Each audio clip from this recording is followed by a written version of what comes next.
Assalamualaikum warahmatullahi wabarakatuh.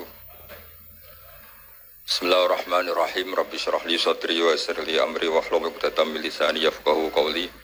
Allahumma shalli wa sallim wa barik ala sayyidina Maulana Muhammadin wa ala alihi washabihi ajmain. Amma ba'du. Jadi fikih itu gampang. Misalnya begini lagi. Saya beri sekian contoh.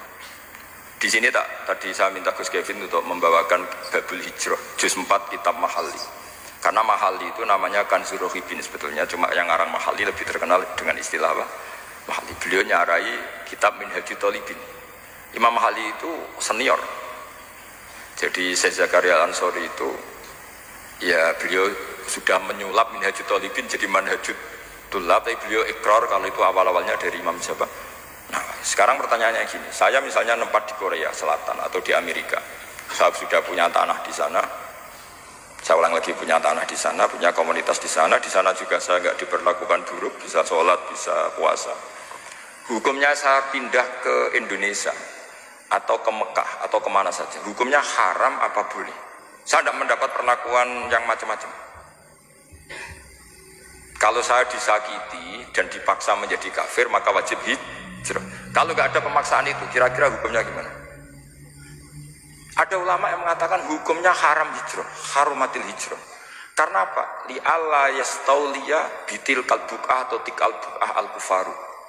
Karena sebetulnya kamu tidak dianggap sekedar pindah ke Indonesia, tapi membiarkan tanah yang dulu kamu pakai sujud, tanah yang dulu kamu pakai sholat, tanah yang sudah menjadi komunitas muslim menjadi komunitas kafir.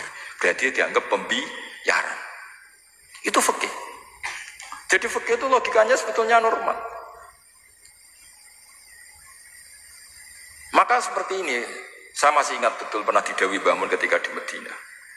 Nak zuhiri hadis ya, itu Sayyidina Ali itu ya ono salah, ndak salah loh redaksinya, ono salah. Mergo Nabi sering muji wal Madinatu khairun lahum law kanu ya'lamun. Madinah adalah kota terbaik. Sataftahuna kadza wa kadza, Nabi apa gitu. Tapi Nabi selalu ngendikan wal Madinah khairul. Tapi Sayyidina Ali tetap pindah ke Irak, Kufah ya, zaman itu terkenalnya istilahnya Kufah karena belum ada istilah Irak. Ke Kufah. Pindah ke Kufah, kemudian beliau menyebarkan Islam di Kufah. Terus punya murid awal namanya Hasan Basri, murid paling sukses. Itu orang-orang Basrah, bukan orang Temanggung, orang Basrah. Itu orang Basrah. Semua riwayat mengatakan itu orang apa?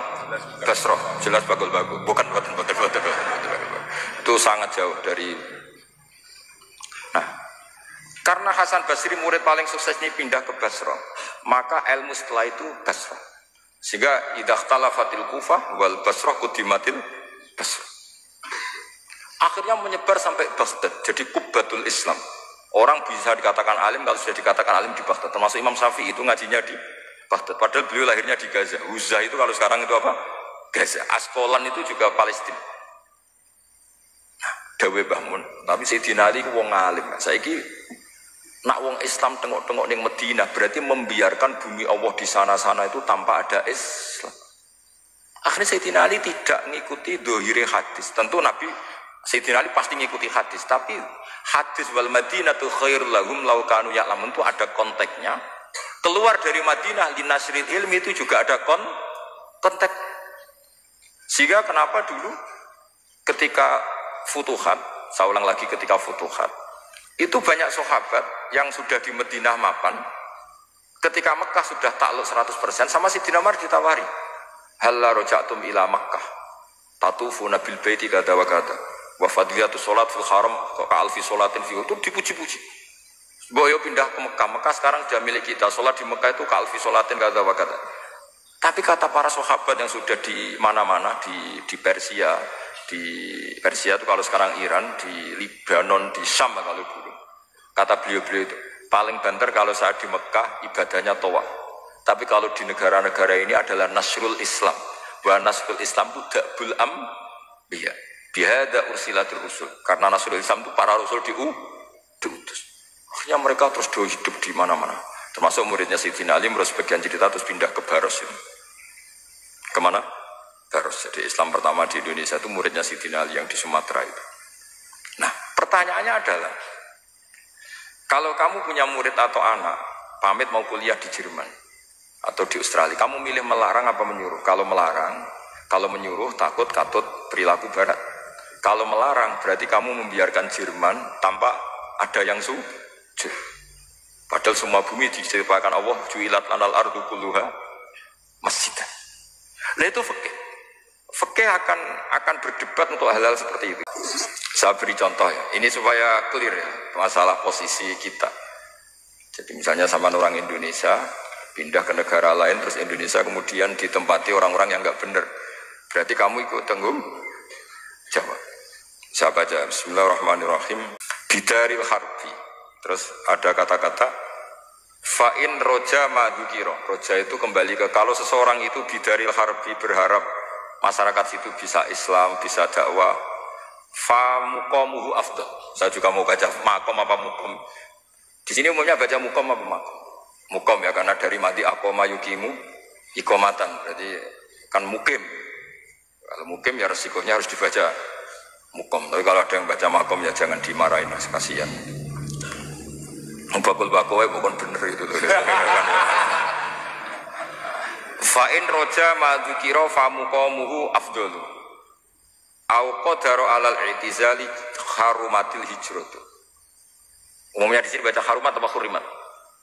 Ya boleh dua, boleh harumat, boleh hurimat. Kalau itu masih li alla yastawliyal kufaru ala mahallihi fayasbahu darul kufri. Jadi artinya gini, misalnya saya di Jogja misalnya, atau di Jakarta atau di Batam, di situ atau di Papua, di situ kamu merantau di sana sudah bisa menciptakan komunitas Islam. Kemudian kamu pindah, itu bukan dianggap pindah secara mubah karena kangen keluarga, enggak. Tapi ada masalah, setelah kamu pindah ini yang menghuni siapa? Jangan-jangan min dari sujud ila niklab misalnya. Itu fikih, jadi fikih itu sebenarnya normal saja. Tapi karena kita baca tidak detail, terus kayak apa gitu, kayak fikih itu aneh semua. Dasar gak bakat alim. Jadi sebetulnya fikih itu normal. Makanya kembali ke tadi, kalau orang alim tidak mau izharul ilmi, fa'alaihi la'natullahi wal malaikati wan nasi asma'in. Misalnya saya ini terkenal membawa Islam yang mudah, yang menyenangkan. Orang itu sampai maksiat itu cari kesenangan. Orang sampai maksiat itu karena cari kesenangan. Tapi kalau kesenangan itu tidak didapatkan fit to'at, karena to'at dikampanyakan secara agak teroris. Kamu sholat tidak mesti diterima. Karena baju kamu gak mesti semuanya halal, sujud kamu gak mesti diteror, sehingga orang yang sholat sholat gak mesti ditompo, mendingan gak sholat. Kita ini kan mikir seperti itu. Coba nyun sewu, kalau orang-orang Kristiani, kalau kampanye gimana? Setiap orang mati bersama Bapak di surga. Sementara kita sudah kiai mati masih didoakan ingkana muhsinan. Itu murid kita, itu kan gak sopan sekali. Murid juga ada guru nih ingkana muhsinan. Gurune kok muksinane ditaklek ingkana muhsin. Cara aku dadi gurumu sembrono guru jarane. Susah ya apa sing muni kana muhsinan ije dikein. Oh itu kan saya belum pernah doakan Mbah Mun gitu. Kalau saya mendoakan beliau supaya diampuni, doa saya tak rubah gini. Ya Allah antal ghafur wa antazu maghfirah. Maka sepatutnya jenengan mengampuni guru saya. Jadi saya tuh kalau bilang ingkana itu kayak gimana gitu. Tapi ini urusan daud ya, sama nggak boleh protes. Tapi sanate ngono Gus, kitab-kitab ngono, sama ngerubah sanat. Ya saya kalau nggak bisa apa-apa kalau sama protes gitu. Sampai ngerubah adab. nak protes-protesan. Lu coba misalnya Syekh Abdul Qadir Jilani itu Sultanul Aulia. Terus beliau misalnya wafat di pelosok. Terus kamu berdoa ingkana musinan coba. Ini ketuane wali di ingkana gitu. Boy wong di akhlak sithik gitu maksudnya. Wong sak donya iku ya tabarruku bi. Ya tabarruku nabi. Saiki ditaklek ingkana. Saya tuh belum pernah doain guru-guru dengan meskipun saya tahu itu doa yang karena pilihannya gini. Misalnya sampean protes, Gus wong sanate ngono. Jangan-jangan mancen apalam mau ikut tok.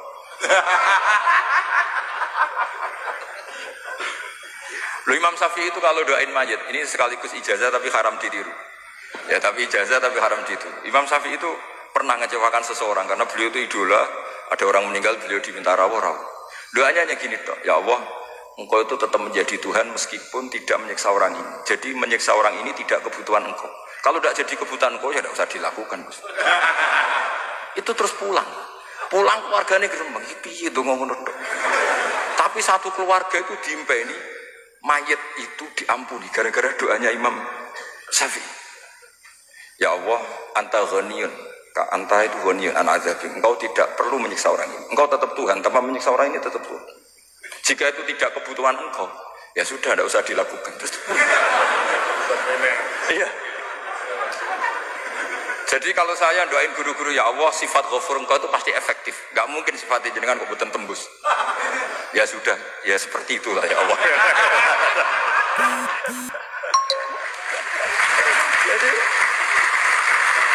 Jadi itu urusan daun, sampean nggak boleh protes. Gus kok ngawur istiadat itu bukan ngawur, saya ini orang waras. Punya rasa takdim sama guru sama para wali. Sementara kamu yang berdasar sanad tadi, jangan-jangan menghafalan kamu hanya itu. Ayo milih mana? Saya bukan bikin ajaran baru, ndak, ini cerita rasa. Cerita apa? Rasa. Dan itu di hadis-hadis gitu. Nabi itu kalau manja sama Allah gitu, kalau ada orang salah terus kemudian diazab, kata Nabi, anta akram min ayu adzibahu marroten. Ini di dunia sudah pernah engkau beri sanksi ya Allah. Anta akram min ayu adzibahu marroten. Tapi kalau belum disiksa, kemudian dia aman-aman saja di dunia, engkau itu akram, engkau juga mulia, gak pantas sudah menyelamatkan di dunia, kemudian jenengan dendam di akhirat masih. Jadi masih nyiksa lagi. Itu Nabi itu kalau sudah manja dengan Allah itu akhirnya ya baik semua. Gitu.